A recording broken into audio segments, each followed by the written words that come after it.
සත්ව ලෝකයේ ඉන්න හුඟක් විශේෂ සත්වයෙක් ගැන තමයි අද මං කතා කරන්න යන්නේ. ධෛර්යය, අදිෂ්ඨානය, නිර්භීතකම කියන මේ හැම ලක්ෂණයකටම දෙන්න පුළුවන් හොඳම උදාහරණය කියලත් මේ සත්වයව හඳුන්වන්න පුළුවන්.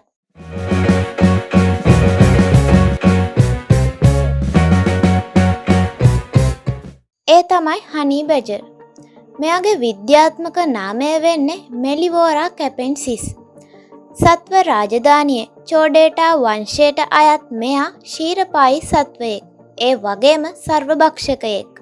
අප්‍රිකාව, නිරිතදිග ආසියාව සහ ඉන්දියානු උපමහද්වීපය පුරා පුළුල් ලෙස ව්‍යාප්ත වී ඇති මෙම සතුන් සැවානා, වනාන්තර, තනබිම් සහ කාන්තාර වැනි වියලි ප්‍රදේශවලට වැඩි කැමැත්තක් දක්වනවා. එසේ වුවද ඕනෑම පරිසර තත්ත්වයකට අනුවර්තනය වීමේ හැකියාවක් වගේම මොවුන්ගේ ඉහළ පරිවෘත්තීය ක්‍රියාවලිය කටුක පරිසරවල ජීවත් වීමටත් අවශ්‍ය ශක්තිය ලබා දෙනවා. හනී බැජර්ගේ භෞතික ලක්ෂණ ගත්තම සෙන්ටිමීටර් 55ත් 77ත් අතර දිගකින් යුතු කිලෝග්‍රෑම් 7ත් 16ත් අතර ස්කන්ධයකින් සමන්විත මොවුන් කුඩා සත්ව විශේෂයක් විදිහට හඳුන්වන්න පුළුවන්. මොවුන්ගේ හිසේ සිට වලිගයේ කෙළවර දක්වා දිවින සුවිශේෂී සුදු හෝ අලු පැහැති ඉරි සහිත කළු ලොම් දැක ගන්න පුළුවන්. මොවුන් තමන්ගේ ඝනකම ලිහිල් සම විලෝපිකයන්ගෙන් ආරක්ෂා වීමට සන්නාහකයක් ලෙස යොදා ගන්නවා. පොළව හැරීම සහ කඳු ආදී ඉහළ ප්‍රදේශවලට නැගීම සඳහා උපකාරී වන ශක්තිමත් වක්‍ර නියපොතු සහිත මෙම සත්වයා පහර දීම සඳහාද තම නියපොතු උදව්වට ගන්නවා. කුඩා ක්ෂීරපායින්, පක්ෂීන්, උරගයින්, කෘමීන් වගේම පළතුරු, මීපැණි සහ ගස්වල මුල්ද ආහාරයට ගන්නා මෙම සත්වයා මීපැණිවලට ඇති ඉහළ රුචිකත්වය නිසා නිතරම මීමැසි ප්‍රහාරයන්ට ලක් වෙනවා. ලිංගික ද්විරූපතාවය පෙන්වන මොවුන්ගේ පිරිමි සතුන් ගැහැණු සතුන්ට වඩා විශාලයි සහ බරින් වැඩි. ස්ථාවර අභිජනන සමයක් නොපෙන්වන අතර ගැහැණු සහ පිරිමි සතුන් හමුවන්නේ සංසර්ගය සඳහාම පමණක් වේ. ගර්භණී කාලය සති 6ක් 8ක් අතර කාලයක් වෙනවා.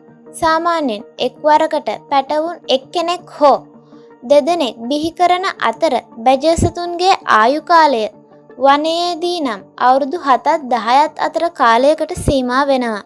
නමුත් කූඩු කර ඇති කරනවා නම් මෙම සතුන් අවුරුදු 24ක් පමණ දීර්ඝ කාලයක් ජීවත් වෙනවා. කෙසේ වෙතත් මේ සතුන් පුළුල් ලෙස ව්‍යාප්ත වෙලා තියෙන නිසා IUCN රතු ලැයිස්තුවේ අවම සැලකිල්ලක් තමයි මෙයාලට ලැබිලා තියෙන්නේ. ආක්‍රමණශීලී සත්ව කොට්ටාසයක් වන බැජර් සතුන් නිතරම සටන් වලට පැටලෙනවා. මොවුන් සිංහයින්, දිවියන්, හයිනාවන් වැනි දරුණු සතුන් සමග වුවද සටනට පැකිලෙන්නේ නම් නැහැ. එවැනි සතුන්ගේ ප්‍රහාරයන්ට ඔරොත්තු දෙන ආකාරයේ ශක්තිමත් සමක් මෙන්ම විලෝපිකයන්ට එපා කරවන සුළු අධික දුර්ගන්ධයක් නිපදවීමට බැජර් සතුන් කටයුතු කරනවා. එනිසා සිංහයින්, හයිනාවන් වැනි සතුන් පවා මෙම සතුන් සමග පැටලීමට තරම් එඩිතර වෙන අවස්ථා ඉතා විරලයි.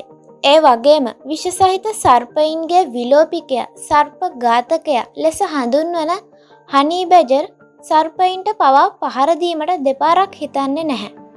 සර්ප විෂට ප්‍රතිවිරුද්ධ ප්‍රතිරෝධකයක් මොවුන්ගේ ශරීරයේ පවතින අතර එමගින් නාගයින්, පෆ් ඇඩර් වැනි විෂ අධික සර්පයෙකුගේ දෂ්ටනයකදී වුව తాවකාලික සිහිසුන් වීමක් හැර වෙනත් බලපෑමක් සිදු නොවීමට උපකාරී වෙනවා.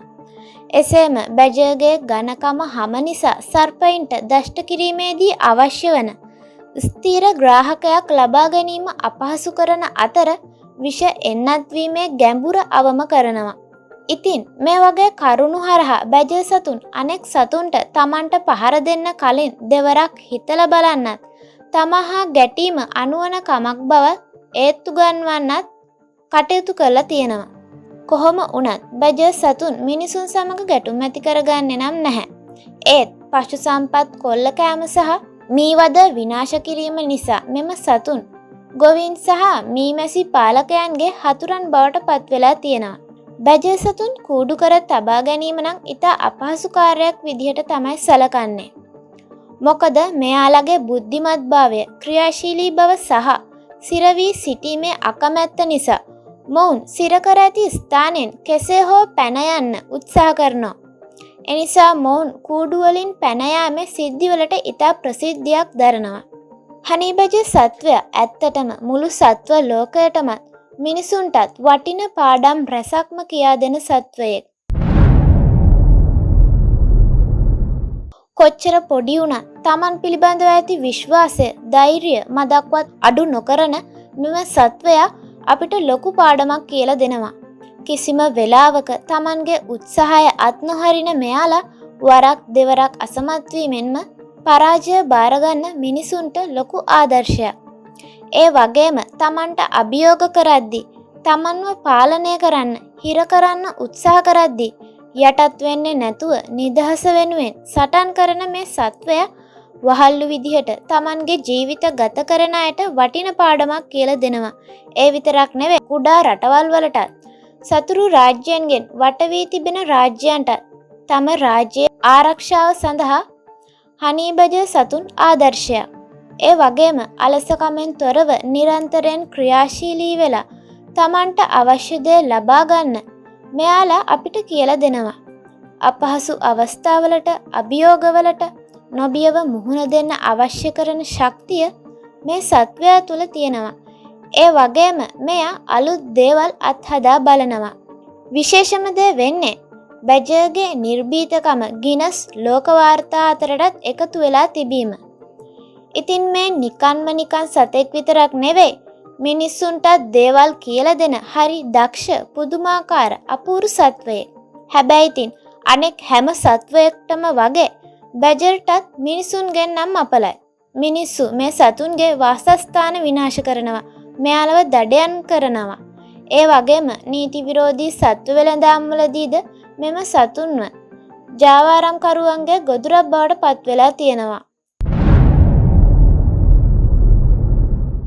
බැජර් සතුන් අපට පාඩම් කියලා දෙනා වගේම මොවුන්ගෙන් තවත් ප්‍රයෝජන තියෙනවා. මීයන්, සර්පයින් සහ කෘමීන් වැනි සතුන්ට පලිබෝධකයක් විදිහට බැජර් සතුන් ක්‍රියා කරනවා. ඒ වගේම වෛද්‍ය විද්‍යාවේදී මෙම සතුන්ගේ විෂ ප්‍රතිරෝධය පිළිබඳව අධ්‍යයනයන් සිදු කරනවා. සත්ව විද්‍යාවේදීත් මොවුන්ගේ ඝනකම, හම, අනුවර්තනය වීමේ හැකියාව වගේ මාතෘකා වැදගත් වෙනවා. පරිසර සමතුලිතතාවය පවත්වාගෙන යන්නත් බැජර් සතුන්ගෙන් විශාල සහයක් ලැබෙනවා. ඉතින් අද අපි කතා කරේ ලෝකයේ වඩාත් නිර්භීතම සත්වයා වන හනී බැජර් ගැන. ඒ වගේම එයාගෙන් අපිට ඉගෙන ගන්න පුළුවන් දේවල් ගැන. මේ වගේ වටින සත්වයින් ආරක්ෂා කර ගැනීම මිනිසුන්ගේ යුතුයකමක්. ඒ යුතුයකමත් මතක් කරමින් වීඩියෝ එක අවසන් කරනවා. මේ වගේ වටින දේවල් දැනගන්න Knowledge with Rashmi අපේ YouTube channel එක subscribe කරලා දිගටම අපිත් එක්ක රැඳිලා ඉන්න.